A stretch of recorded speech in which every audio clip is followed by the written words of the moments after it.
Hello, hello! Andito na naman ang isang OFW na magbabalita sa inyo sa larangan ng showbiz. At ang pag-uusapan natin ngayon guys, walang iba kundi ang ating minamahal na megastar, Sharon Cuneta. Guys, napanood ko lang itong video na ito. Balikan natin yung Saving Grace na nagkita-kita or interview or nag-promote sila sa kanilang, of course, teleserye. At nandoon ang lahat na cast ng Saving Grace.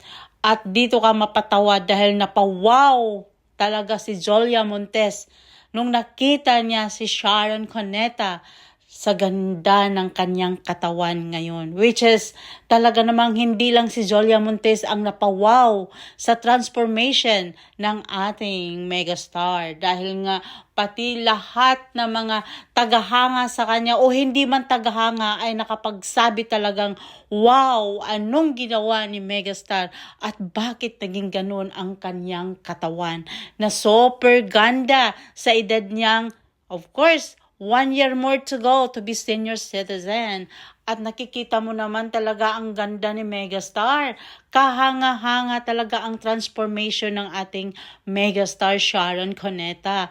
Dahil nga sa goals niya na magiging small ang kanyang size ng kanyang katawan o sa size ng kanyang mga isusuot. Dahil gustong-gusto daw niyang isuot ang gusto niyang mga, of course, style ng fashion na mga damit ang kanyang isuot. Talaga naman napapawaw din ako sa kanyang transformation dahil nga nakita natin as Sharon Cuneta since na nag-asawa siya ay parang talaga naman yung katawan niya. It is extra large.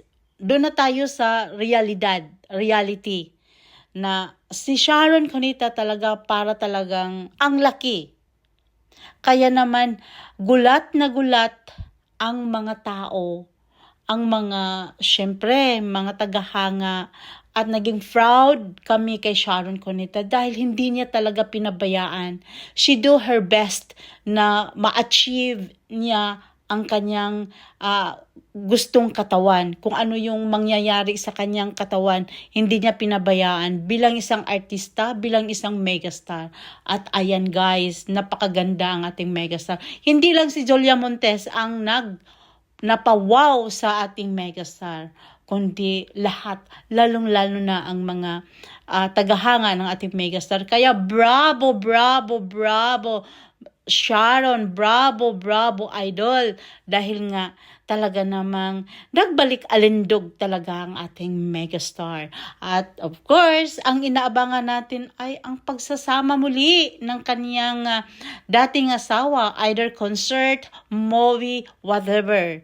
Dahil nga ay syempre, yung kaligayahan, kasiyahan, which is, inaabangan natin yon. At sana naman ay kasama ang kanyang eldest daughter na si Casey Concepcion na talaga namang, pinagbiyak na bunga silang dalawa. Napakaganda at magkamukha